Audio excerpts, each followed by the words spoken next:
Hey peeps, welcome to Mission 500. Another day means more tips. Okay, cool. So what we're going to do today is have a look at your Jade Split. And so I'm going to give you some tips if you're working on that move. And also if you are, even if you're a beginner, you can actually work on this from the ground and understanding the positioning and where's pulling, what's pushing, what's squeezing, and all that good stuff. So you can still learn this no matter what level you're at, okay? So what I'm going to do is I'm going to quickly show you the move on the pole, so you've got some idea of what you're working towards if you're not familiar with the move, and then we will go just through some tips. I'll try and make it short and sweet. Obviously, if you have access to our lessons, you'll already have a full tutorial on Jade Splits anyway, and we would have worked upon it from the floor. So let's go and show you what the move looks like.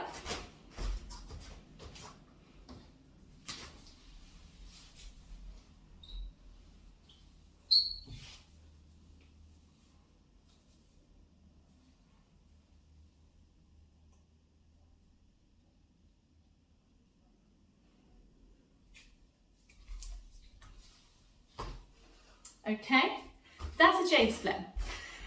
Took me a long time to get there and get it looking quite flat. Because the great thing with the Jade Split, it is you can make it a complete true split, it's a lie, but it doesn't have to be a complete true split. So even if you're not completely flat in your splits, it doesn't matter. You can still make this look quite half decent, okay? So let's go through some tips on where you're holding, what you're squeezing, and doing it from the floor. We're just focusing on the legs, and then we'll focus on what's going on, how you're pushing and arching your back, because that's all into play as well. So what I'm going to do is I'm going to actually use this foam roller. You can use anything, a couple of blocks, books, pillows. Okay, it's just to elevate your hips. So what I'm going to do is I'm going to put you down here. Okay, just about right. Okay, so move over a bit. Excellent. Alright. So what I'm going to do is going to lay down, I'm going to push my butt up, and I'm going to place this roller to the bottom of my back. Literally, it's just above my butt. Okay. And then what I'm going to do is I'm going to tuck both legs in. You can pick both legs. So what I recommend you do is you warm up as if you're doing your splits, okay? So do your split session first. Make sure you're nice and flexy in that area so that we can make sure that we're going to achieve this move the best way possible. So we're going to straighten the legs, and I want you to actively squeeze the knees down without lifting your butt up, okay? So I want you to think about sticking the butt down as we squeeze those knees closer, okay? So just actively doing this, you should feel a nice stretch. So from here, what we're going to do is we're going to hold on to one leg. The opposite hand holds. Now what I do is I take the hand and I'm going to reach and hold down to the bottom of my leg near my ankle, okay? So obviously, if you haven't got a good degree of flexibility, you may find it's a little bit higher, but as you increase your flexibility, you'll be able to get it lower, okay?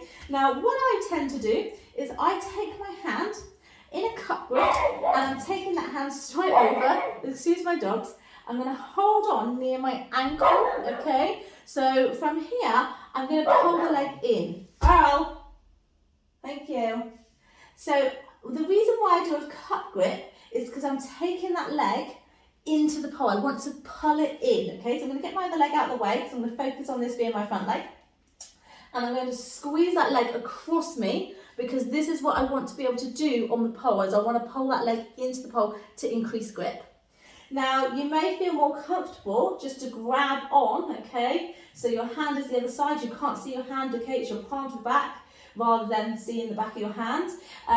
You can do that, okay? Lots of people do. It's not to say it's wrong. I just find that a lot of people will find that easier to pull down, but when you want to pull and increase that grip, your hand may start to slide off. So hence why I always think go cup grip, pull in, extra secure grip. For me, that's my biggest tip for doing this, okay? Taking the arm across, elbows up, and then I can use that elbow to drive out, okay? Pull it in. So we're going to make sure this leg stays straight, and we're going to pull it down. So once we've got this position, we're then going to lower the other leg. So this leg will come off the pole, and if you just lower it down, okay, it'll only go so far, gravity will only take it so far. And if you just focus on that leg and not your front leg, you'll find this happens. Okay, that front leg will go away. So I tend to find that if my arm starts to straighten, I know I've lifted the front leg up. So I'm going to keep this leg down.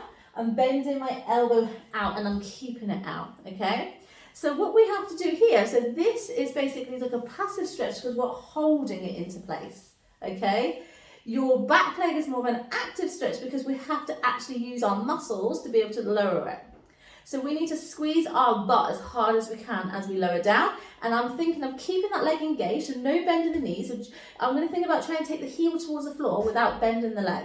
Okay, so the leg comes in and I'm going to lower down, squeeze, squeeze, squeeze, squeeze. Now, another trick, this leg is going to come across, this leg's going to come across. So it's like scissoring, okay? Does this make sense? Seems weird, but this is how like we can make it a fake split, if you like, okay? So you don't need to be true.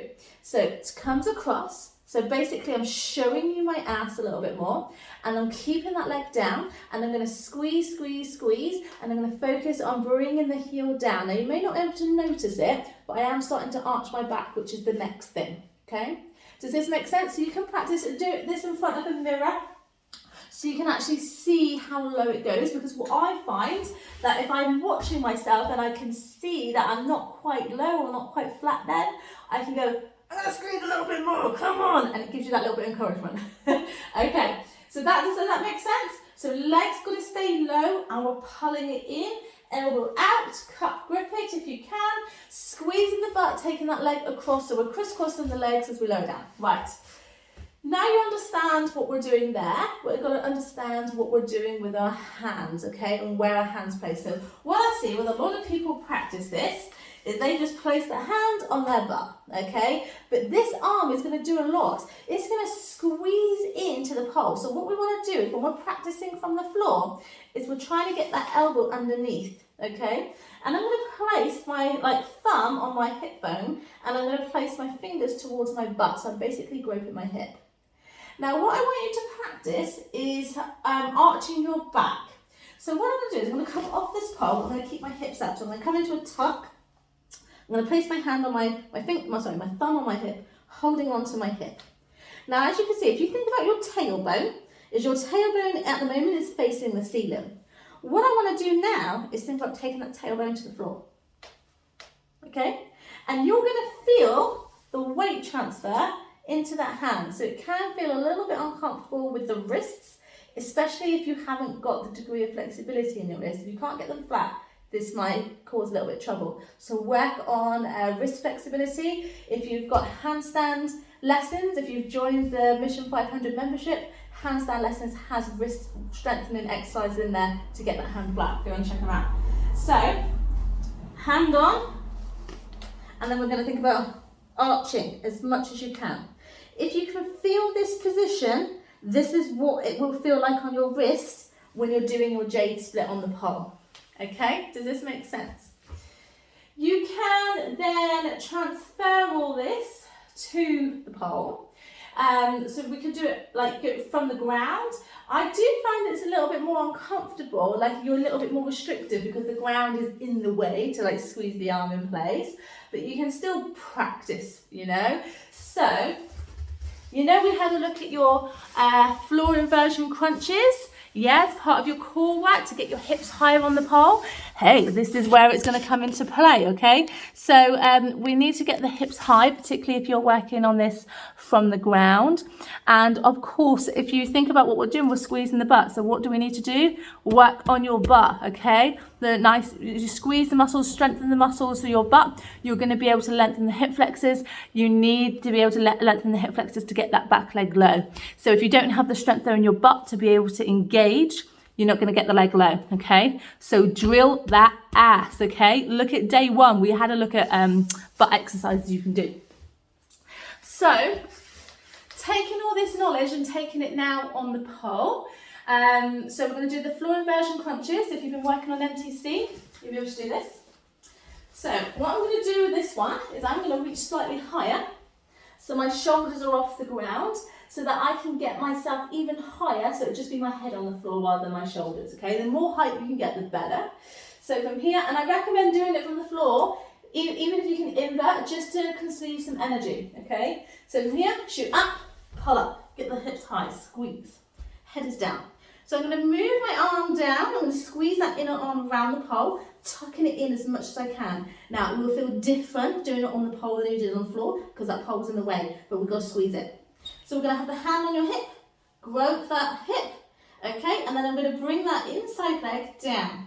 So you can do a big circle and squeeze that inner thigh into the pole. Keep the hips up nice and high. If we don't have yourself high enough, you're going to find it hard to keep your hand in the right place. So go down. Now I like to do in a tuck position. I find it easier to grab hold of my ankle. And then I'm going to straighten that leg out, pulling that leg in, unhook.